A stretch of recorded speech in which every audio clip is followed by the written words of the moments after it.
Je suis urologue depuis plus de 25 ans. Et ce que je vais vous dire aujourd'hui m'a perturbée, non pas parce que c'est rare, mais précisément parce que ça ne l'est pas. Il existe une vitamine que des millions d'hommes prennent chaque matin, de bonne foi, souvent sur les conseils d'un médecin bien intentionné ou simplement parce qu'elle est incluse dans leur multivitaminée quotidienne depuis des années. Une vitamine que l'on associe spontanément à la santé cardiovasculaire, à la prévention, au vieillissement bien géré. Et cette vitamine, dans sa forme synthétique, peut compromettre de manière progressive et documenter la fonction érectile en agissant directement sur le mécanisme vasculaire qui en est le fondement. Ce qui me choque, ce n'est pas l'existence de ce phénomène. La recherche l'a établi de manière cohérente depuis plus d'une décennie. Ce qui me choque, c'est l'écart entre ce que des revues sérieuses publiées dans des institutions reconnues ont mis en évidence et ce que les hommes qui consultent dans mon cabinet ont reçu comme information. La plupart sont sortis avec une ordonnance. Quelques-uns avec une recommandation de perdre du poids. Aucun n'a reçu une explication sur ce mécanisme précis, sur ce lien entre ce qu'ils avalent chaque matin et ce qu'ils vivent chaque nuit. Je ne parle pas d'un cas isolé, d'un profil rare, d'une exception clinique. Je parle d'un mécanisme biologique qui touche potentiellement entre 40 et 50% des hommes d'âge mûr qui prennent ce supplément, sans le savoir, sans que personne ne leur ait jamais posé la question. Si vous avez remarqué que votre capacité érectile s'est dégradée progressivement ou parfois de manière plus abrupte, sans que vous puissiez identifier clairement ce qui a changé, vous êtes exactement la personne pour qui j'ai enregistré cette vidéo. Sur 10 patients qui viennent me consulter pour une dysfonction érectile après 55 ans, au moins 4 ont une prise régulière d'une forme synthétique de cette vitamine, et aucun professionnel de santé n'a jamais établi le lien pour eux. Ce n'est pas leur faute. Et ce n'est pas non plus celle de leur généraliste, qui n'a pas le temps, en une consultation de 10 minutes, d'explorer la biochimie de la méthylation, les polymorphismes enzymatiques et leurs effets sur la microvascularisation périphérique. C'est précisément pourquoi cette vidéo existe. D'ici à la fin, vous comprendrez le mécanisme exact par lequel cette vitamine agit sur votre fonction érectile, une explication que la très grande majorité des hommes n'a jamais reçue dans un cabinet médical, ni dans une salle d'attente, ni nulle part ailleurs. La vitamine dont je parle est l'acide folique, la forme synthétique de la vitamine B9.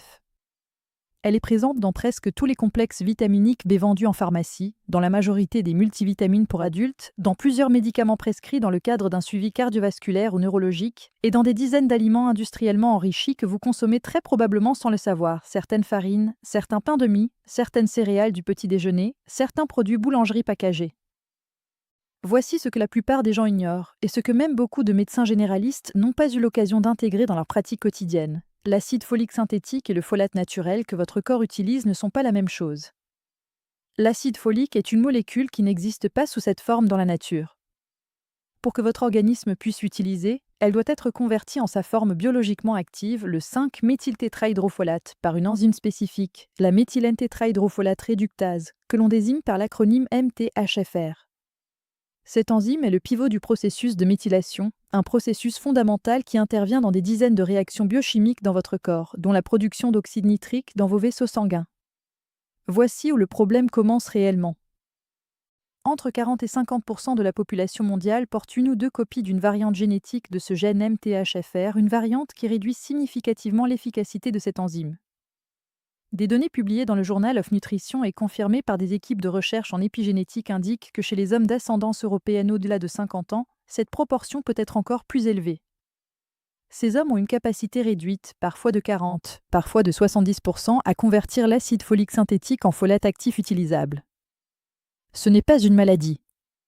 C'est un polymorphisme, une variation génétique commune, dont la plupart de ces hommes n'ont jamais entendu parler, et dont les effets ne se manifestent clairement que lorsqu'ils ingèrent régulièrement de l'acide folique synthétique. Ce qui se passe alors est un mécanisme en 2 temps, et chaque temps a une conséquence directe sur votre capacité érectile. Premier temps, l'acide folique non converti s'accumule dans la circulation sanguine sous forme non métabolisée. Cet acide folique non métabolisé se fixe sur les récepteurs de folate présents dans les cellules endothéliales, les cellules qui tapissent l'intérieur de vos vaisseaux sanguins et bloquent l'accès au folate naturel. Or, ces cellules endothéliales sont directement responsables de la synthèse d'oxyde nitrique. L'oxyde nitrique, c'est la molécule signal qui déclenche la relaxation du muscle lisse vasculaire et l'afflux de sang vers le tissu érectile. Sans une production suffisante d'oxyde nitrique, le mécanisme érectile ne peut pas s'initier normalement. Ce n'est pas une hypothèse, c'est le mécanisme central que les médicaments conventionnels et plus prescrits pour la dysfonction érectile cherchent aussi à soutenir, par une voie différente. Deuxième temps, un déficit en folate actif, paradoxalement induit par un excès d'acide folique synthétique chez ces hommes, entraîne une élévation de l'homocystéine dans le sang. L'homocystéine est un acide aminé qui, à des concentrations élevées, est directement toxique pour l'endothélium vasculaire. Des équipes de la Harvard Medical School ont mis en évidence une corrélation claire et indépendante entre une hyperhomocystéinémie, c'est-à-dire un taux trop élevé d'homocystéine dans le sang, et la dysfonction érectile, même après ajustement pour les autres facteurs de risque cardiovasculaire. L'homocystéine élevée génère une inflammation de bas grade. Elle dégrade progressivement la paroi interne des vaisseaux, elle rigidifie les artères, elle compromet la microcirculation. Et les artères pénines, celles qui alimentent le tissu érectile, sont parmi les plus fines du système vasculaire. Elles sont les premières à montrer les effets de cette toxicité vasculaire. Le résultat concret, vous prenez quotidiennement une vitamine considérée comme bénéfique, prescrite ou recommandée de bonne foi, et cette vitamine est en train, silencieusement et progressivement, de détériorer précisément le mécanisme dont vous avez besoin pour maintenir une fonction érectile normale en amont, à la source même de la signalisation vasculaire. L'erreur la plus courante que j'observe chez mes patients est celle-ci. Quand un homme réalise que sa fonction érectile se détériore, il cherche la cause du côté des hormones. Il veut un bilan testostérone. Il soupçonne la prostate. Il attribue ça au stress ou à la fatigue. Très peu pensent à ouvrir leur armoire à pharmacie et à examiner méthodiquement ce qu'ils ingèrent quotidiennement depuis des mois ou des années. Et personne, dans aucune consultation avant la mienne, ne leur a jamais demandé de le faire.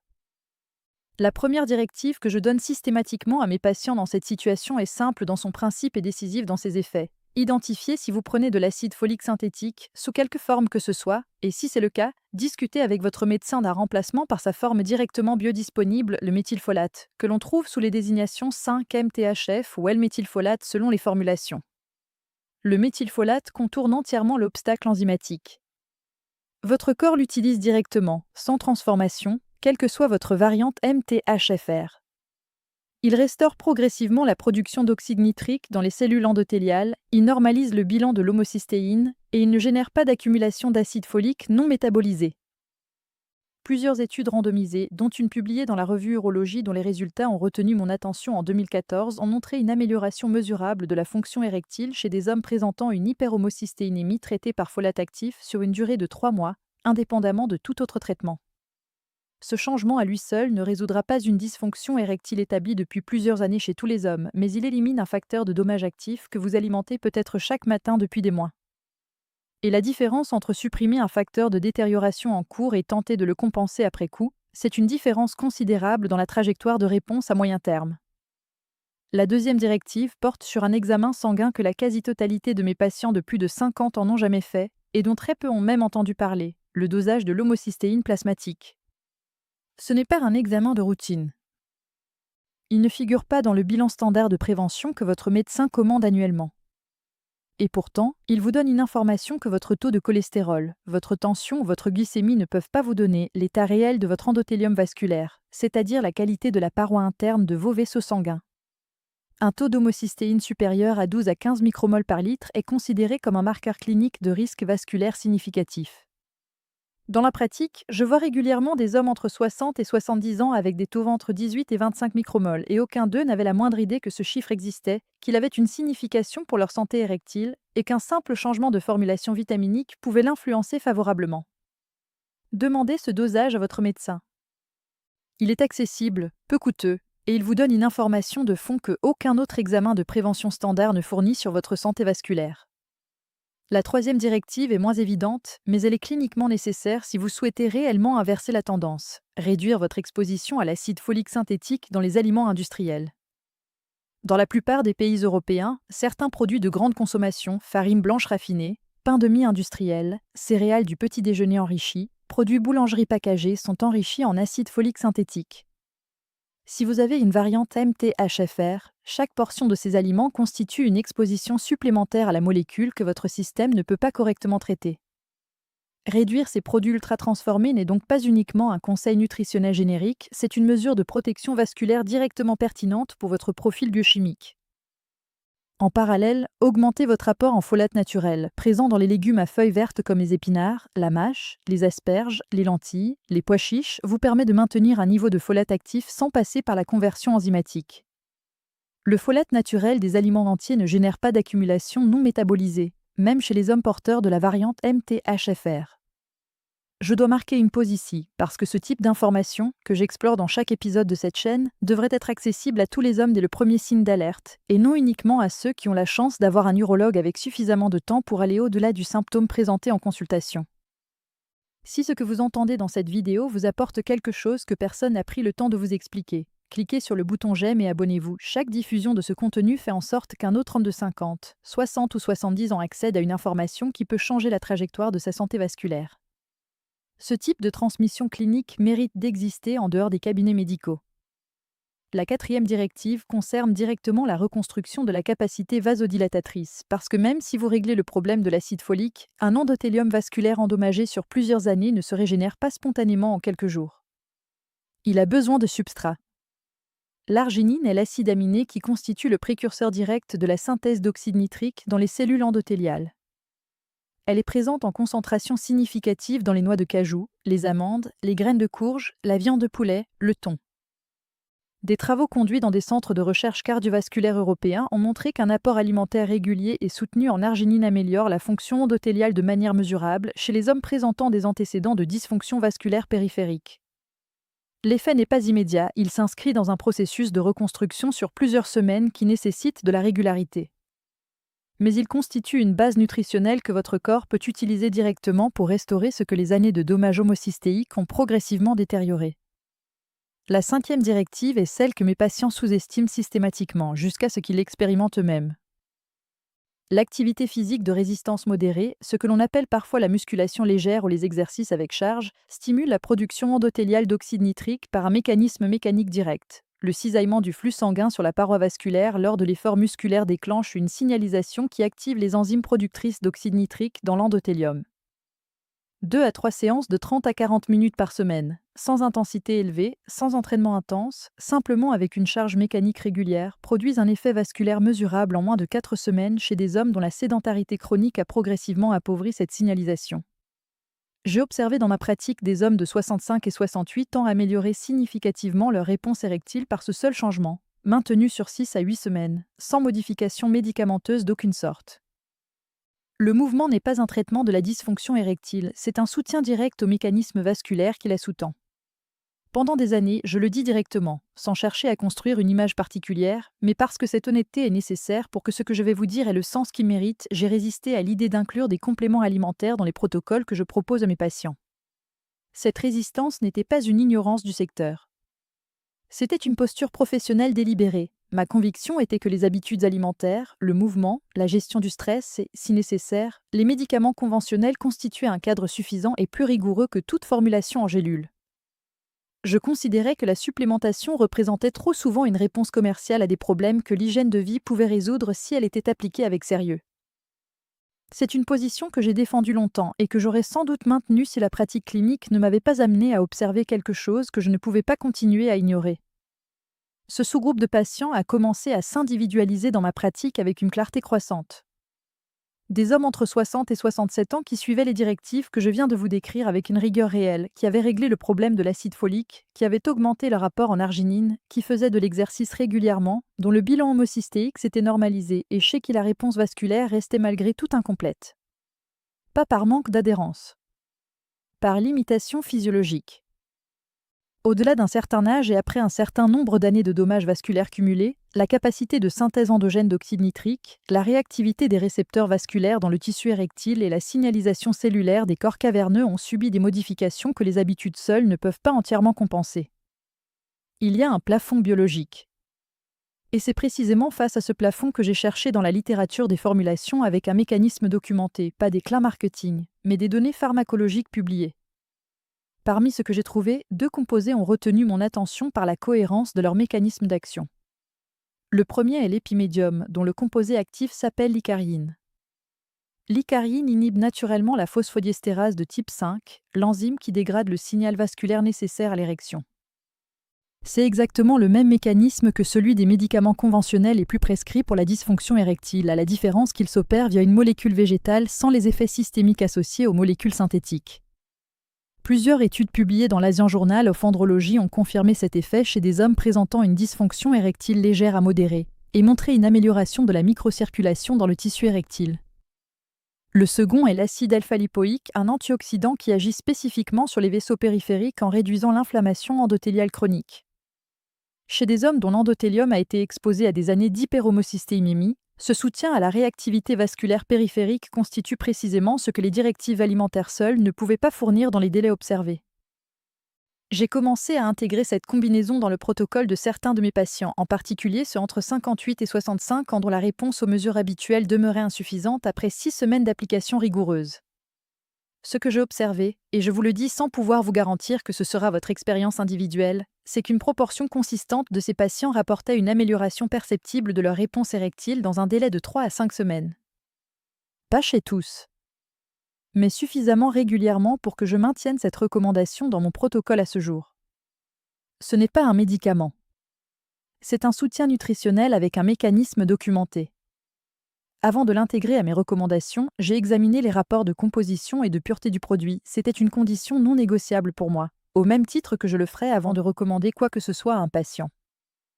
J'ai trouvé une formulation conforme à ce que j'exigeais, sans contaminants, avec des concentrations d'actifs correspondant à ce que la littérature utilisait dans les études que j'avais consultées.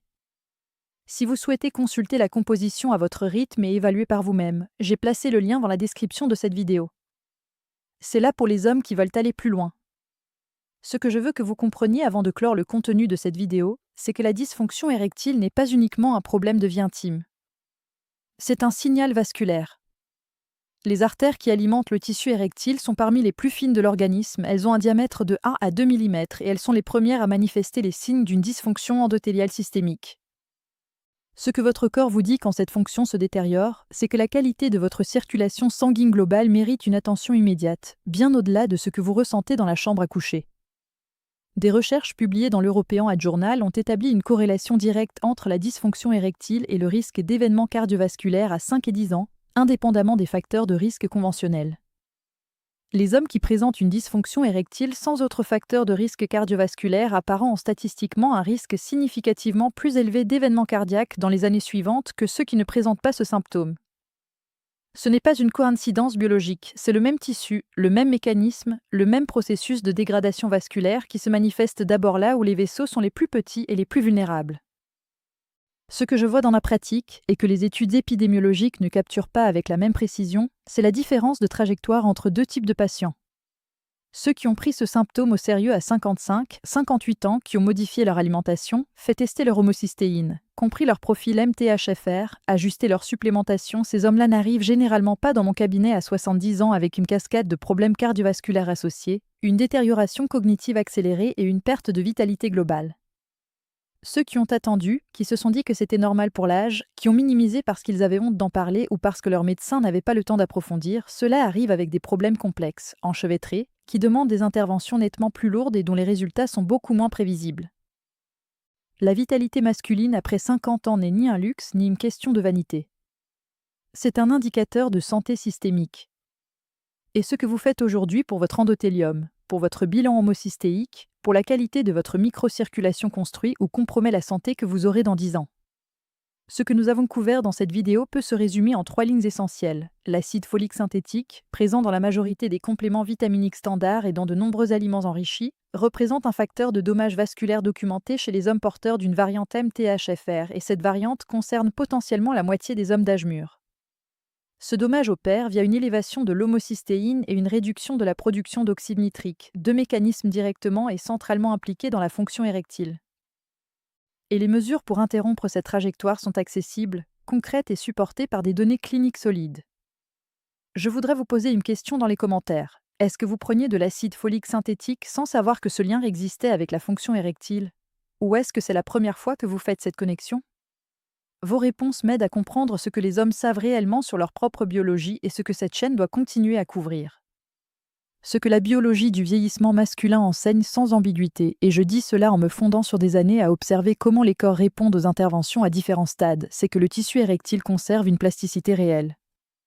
Il répond au changement. Le muscle lisse vasculaire des corps caverneux peut récupérer une partie de sa réactivité si les conditions sont correctement rétablies à temps. Mais cette plasticité n'est pas indéfinie. Elle se réduit de manière mesurable avec les années, la capacité de synthèse de l'oxyde nitrique endothélial, la sensibilité des récepteurs vasculaires dans le tissu érectile et la réponse à la signalisation pharmacologique et nutritionnelle évoluent toutes défavorablement à mesure que la durée et l'intensité des dommages s'accumulent. Ce n'est pas un argument de pression, c'est une donnée clinique. La fenêtre dans laquelle l'intervention est la plus efficace existe, elle est réelle et elle se rétrécit. Les directives de cette vidéo constituent la base de travail. Pour les hommes dont la réponse à ces mesures reste incomplète, et une partie d'entre vous sera dans ce cas, en particulier au-delà de 60 ans ou lorsque le processus de détérioration s'est installé sur plusieurs années, le soutien nutritionnel que j'ai mentionné a sa place dans un protocole complet. Non pas comme substitut au changement d'habitude que j'ai décrit, mais comme appui supplémentaire au mécanisme vasculaire quand le corps ne dispose plus de la capacité endogène de combler seul l'écart. Le lien se trouve dans la description et dans le commentaire épinglé. Prenez le temps de lire la composition, évaluez calmement, sans précipitation. Ce que j'ai observé au fil de 25 ans de pratique, c'est que les patients qui obtiennent les meilleurs résultats à long terme ne sont pas nécessairement ceux qui avaient les meilleures conditions de départ, ce sont ceux qui ont arrêté d'attendre que quelqu'un leur donne une permission pour prendre leur santé vasculaire au sérieux.